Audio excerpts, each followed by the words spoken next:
So, good morning, good evening. Welcome back to Cannon for the TV on this Thursday evening show. James and myself, we're going to be talking about Europa League action as well as maybe a little bit of a Premier League action.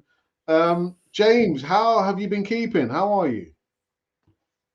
On this the third leg of a wonderful week, which encompassed PSV away. Looking forward to returning for FC Zurich on Thursday, and delighted to do such things and testament to hard work, and very excited. Brilliant, brilliant. So, James, let me take you back. Yes, Nottingham Forest. I thought if you ever wanted a team to make a comeback, and not only a comeback, but literally just, I don't know, they just beat Nottingham Forest out of sight. Your thoughts on that game, very quickly. Your thoughts. Well, I was there. It was excellent. It was a lovely summer's day. North Bank was in full flow, and fantastic. I'd like to pick out Reece Nelson's second goal. I think they'll be playing between Martin Odegaard and Gabriel Jesus for years on end on the big screens, along with Rocky's famous goal at Henry's goal with at Highbury and Ian Wright breaking the record. You know, fantastic goal. And I don't think I've been to a home game where I've seen so many good goals in one game. His goal, Odegaard's finish, and just absolutely brilliant. And Reece Nelson's also very good. And there's a great feeling around the club at the minute. But the objective is to get as many points as we can before the World Cup, and the objective is to win a trophy. Much looking forward to the remainder of the season. I should be there Thursday night of the season. Excuse me. Draws pending. If we end up with a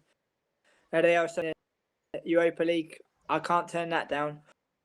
Or an FA Cup tie against Preston or pretty often.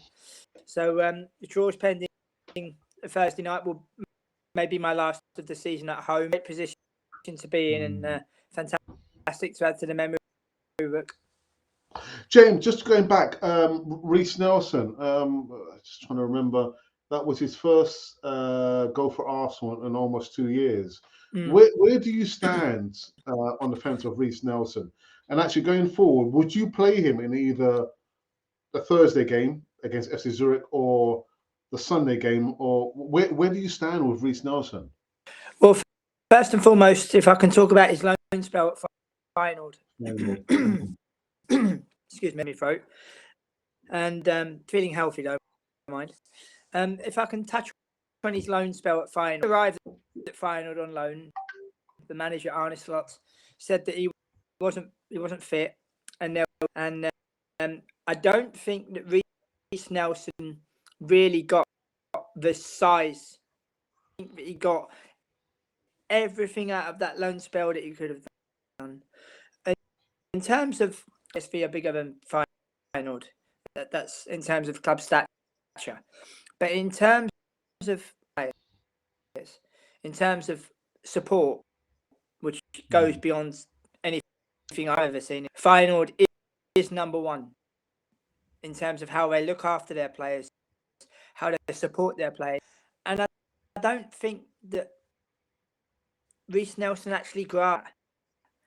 I don't think that a little bit more, in my opinion. But hopefully will now kickstart his career. They were both by him. I would play him in both games. Oh, wow. I wouldn't. If we can have him for Molineux for the last game before the World Cup, that would be good. I wanted to make sure that fans are aware of the last game before the World Cup. Maybe just go easy. If you do that, you run the risk of injury. If you play your normal World Cup and you don't pull out of a 50-50, or you don't go in for that challenge, then you can come unstuck. So I think it would be very sensible to in both games. I would also play Ramsdale tomorrow because he's got that experience in Europe, in PSV Eindhoven also at home to Zurich, and what we need to do. But if Zurich also win, then and PSV win, dropped out of the Champions League with the second leg at home. So we'll just have to wait and see how we've got to take this competition seriously. We've got to try to win it. I mean, people will remember me saying it when I first come on this channel, and I might sound like 2000. It's coming up to nearly 30 years since Copenhagen 90. On a couple of weeks back, we reached 2 consecutive European finals. What we'd give for that now. I hope we do our due diligence. I hope we win the game, and then I hope whoever we get we take it seriously, and we know that we're only 7 games away from right in the wrong of Champions League participation, UEFA Cup participation, Europa League participation, European trophy. PSV, James. I said in the kind of Canon 40 WhatsApp group that at minimum probably a draw, at most I can see Arsenal losing, and usual people saying to me, "Well, Alex, what do you mean?" I said, "Well, I can probably see actually Arsenal losing." Well, what a game! 3 offsides, James. 3 offsides. The warning was already there, wasn't it? Oh, wow! Absolutely. We underestimated the result away, losing 4-2 to FC Groningen the weekend before.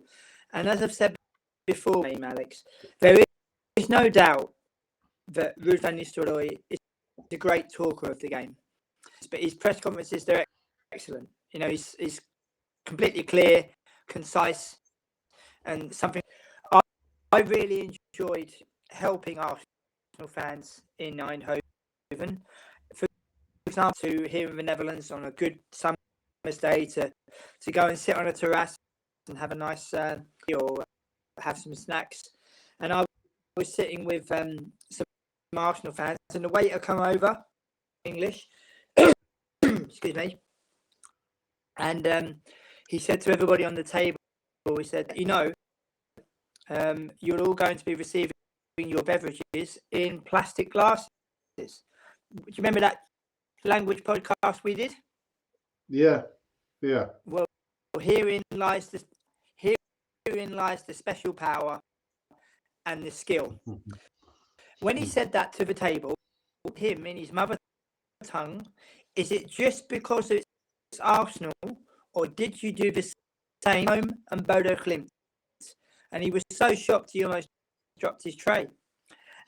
And he said, no, from our bosses that we have to do it today. So I said, the English reputation is still following us.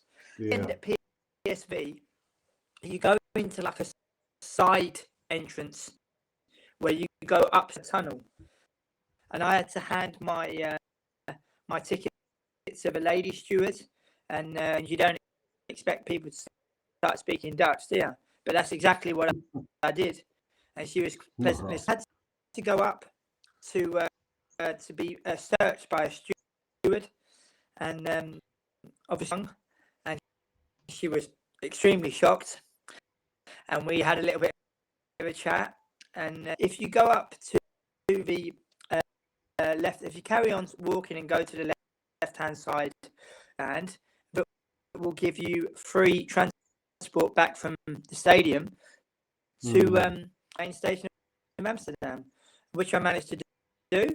So even though I have a discount with the train, I managed to get to Eindhoven for €12 return, which I was, but also to help fellow Gooners to be able to show us and the employees.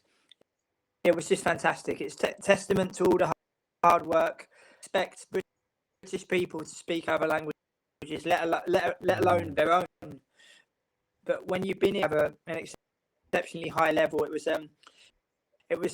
enjoyable to do it. It was enjoyable. Arsenal fans wasn't taken to the cleaners for their bill for their drinks, and the waiter knew that there's a guy sitting alongside them that speaks their mother tongue. This receipt doesn't quite match up. Well, hang on a minute, you've already bought that beverage. So fantastic away day for me. My second ever European away day in Ajax. We drew 0-0. And in October 2022, away to PSV, we get to see Arsenal score in a European away day. But as my games in England, I think in the future I'll look to European away days to combine the love of travel. And it's really, really nice to do. Really nice to help Arsenal fans on the journey home. We had to pass through Utrecht and Hertogenbosch, and it was nice to look at the direct train that left at 9 o'clock local time and arrived in Amsterdam Central at 10. And it was nice to look out the window as we're coming past Hertogenbosch and Utrecht to say we've got another 25 minutes to go. And the conductor was excellent. I gave him a big hand because the conductor was an Ajax fan. And when he come on the tannoy of the train, arrived safely at Amsterdam Central, he proceeded to tell all the Arsenal fans that he hopes and that Dennis Bergkamp is the greatest Arsenal player there's ever been. And he even led into a chorus of walking in a Bergkamp wonderland, which I thought was brilliant. Conductor of the train. So it's fantastic and just a wonderful memory, because that's I'm an avid program collector. 55 Arsenal games from Amsterdam seasons, including Corona. But as my mother taught me, Alex, life is not a dress rehearsal, and it's just a big season of lots of games to be able to look and know that you've done it, and to know that you've been to that stadium, or you've seen that game. To this season alone, to have completed sets where you've seen Fulham and also the Emirates. The same goes for Villa. The same goes for Newcastle and Southampton at the back. They really are truly priceless memories, and you just want to do as much as you can. It's not about being greedy.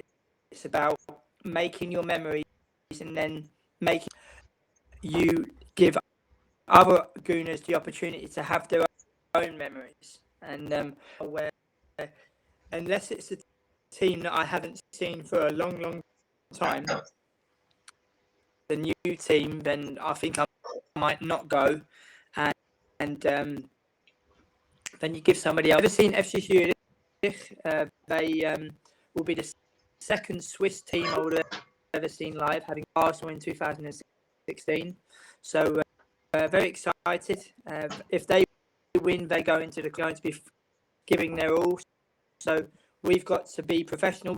We've got to try to win, and then a group, and then we're 7 games away from equaling Copenhagen 1994. Wow. James, I actually wanted to ask you, because you've gone to quite a few away games, not only in the Premier League, but across Europe. Who have been the best away fans in your experience, your personal experience, and all the away games you've been going to? Oh, that's a fantastic question. In terms of away games, I will always. I remember being a young 17-year-old, receiving permission from Villa Park, and this was when the away park opposite the Holt End, and I remember going up the steps to take my seat and being packed Holt End, and it was just so impressive. It's just absolutely unreal. In terms of home games, when Crystal Palace first come up, it was a 2-0 win in I believe February 2014, and the Emirates. That's the best away fans domestically I've seen. So, Wow. so Villa Park at Aston Villa at Villa Park, and Crystal Palace at the Emirates in 2000. Wow. Well, we've spoken before. I don't know. Villa Park has a calling for me, so I hope before I pass this immortal earth of ours, I do eventually get to go and see Arsenal play at Villa Park. But yeah, actually, James. So what can we expect from FC Zurich against Arsenal? I think we can expect a team who have a new manager in Bo Henderson. People will recognise James Ali, who played for Switzerland, I believe, more than 50 times. They win, they're in the Conference League if they win. So they don't need any motivation. Job. I mean, I see lots of gooners worrying about Champions League at Ellen Road, and he was saying about Atletico dropping down and Juventus drop. I repeated what I said to you on this channel. I'm not concerned with any Champions League dropout. I'm concerned with Real Betis, Real Sociedad, and Stade Rennes, because I believe teams over 2 legs they will knock us out. I hope I'm wrong, but I maintain for a prediction of who's going to win the Europa League, and I remember saying that I can't tell you who's going to win. The quarter-final lineup, I believe, will include Real Sociedad, Real Betis, and Stade Rennes. We end up with the Champions League drop out with the second leg at home. It's another challenge. But then again, if we started the group so well, if you don't top it, questions will of course be. I was at the Bodo Klimt home game as well, and the space they gave in the second half, a more prolific team would have punished Arsenal. So finish the job and see what we can do going forward. Yeah, absolutely.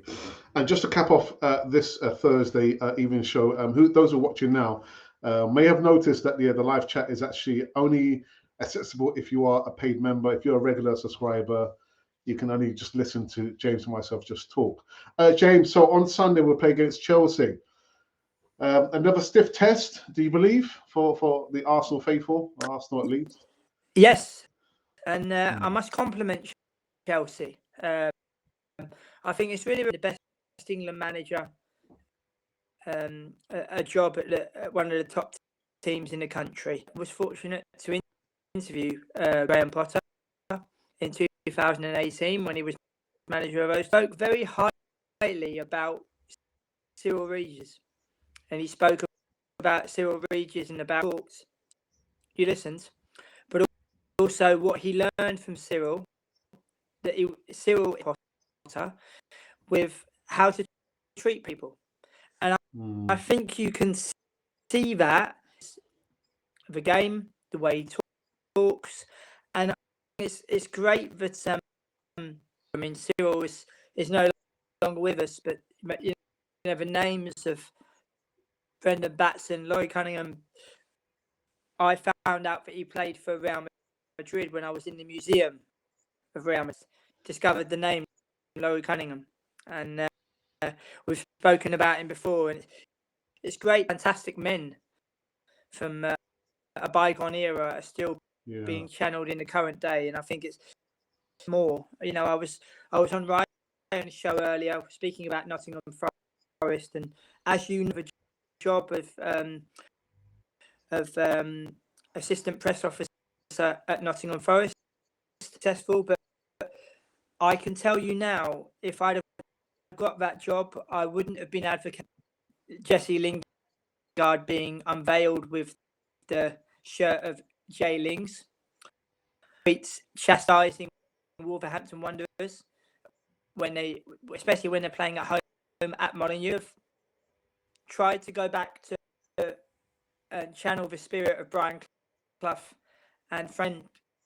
I'm not in a position of Forest, but if you look at the football in the current day, out for is that hope of what's gone before, and it must never be forgotten. And we've got a World Cup coming up where for the younger generation you're Indonesia.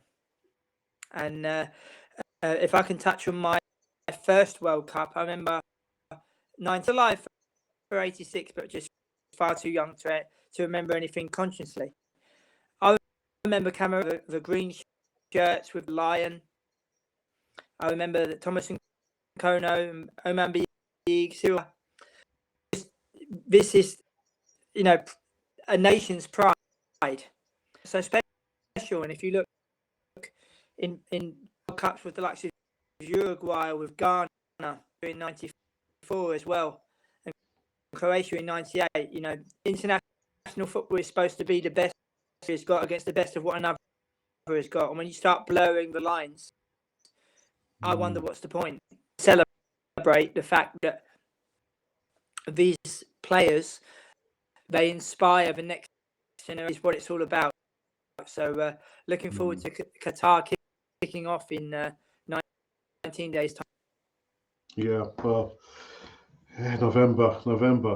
Just one more thing, James, about Graham Potter. I think someone told me that he has a degree in psychology, and if you're talking about he knows how to manage people, then it probably would make sense then, wouldn't it?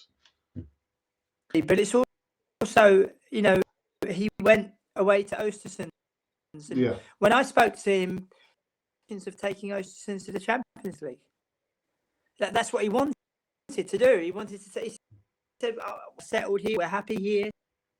I want to take Östersund to the Champions League." It was because I did the same with Danny Cowley, where people only now think they were managers, and it was lovely for him to touch on Cyril Regis. It's the same with when I spoke to Mickey Henshaw. I know we're an Arsenal show, we talk about Arsenal, but Keith Birkinshaw as well, I've ever had, apart from the obvious in Bill Nicholson. And I think it's always to speak to players and managers that you bring this up, because it really is so important. We're in a world now, Alex, where it's, I spoke to the player on my channel, but what did you learn from that player? What did that player teach you? And strikers to ever to play for our team. Scored 2 of the most important goals. When I spoke to Alan Smith, and he said to me, "James, I looked at Gary Lineker, I really fancied that." He said at the back end of my time at Leicester, there was rooted, and I really wanted to go because I studied languages at Birmingham University, opportunity to live and work in a different country, and for all the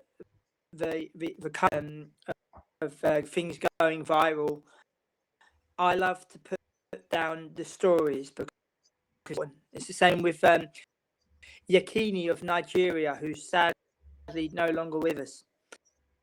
When I spoke to Sunday Elise and was allowed by Sunday Elise for his book launch alongside JJ Okocha, they were saying that Rashid Yakini, he would kick the ball and it would make a special sound, be like a whoosh. He's sadly no longer with us. And when I wrote about Rashid Yakini's name, I also went out of my way to write that he also played for Sporting Gijón. His family could be reading that piece, and it's nice to add those small little details. Myself at the moment have no publisher. I still look back with pride on a great portfolio of more than Champions League winners, World Cup players, European Championship players, and Premier League winners. About the game, it's about the experiences and what lives on in people's memories. Yeah, absolutely. Top quality, James. Well, you know what? We've come to an end on this Thursday evening show over here, just talking about a little bit about Europa League, a little about Premier League, and James. But and that's it. We'll be back hopefully the following Thursday. And like James said, the World Cup is almost upon us. James, who's going to win the World Cup? Brazil. Brazil. But Right. Brazil, this is their time. This is their time. If you look into history, this is why history is so important. We have tips that we used to have to go to a library, a building with books in, to bring it back and to obtain the knowledge. Now you just type it into your device that you. Yeah. History will tell you, Alex, that 8 countries have only ever.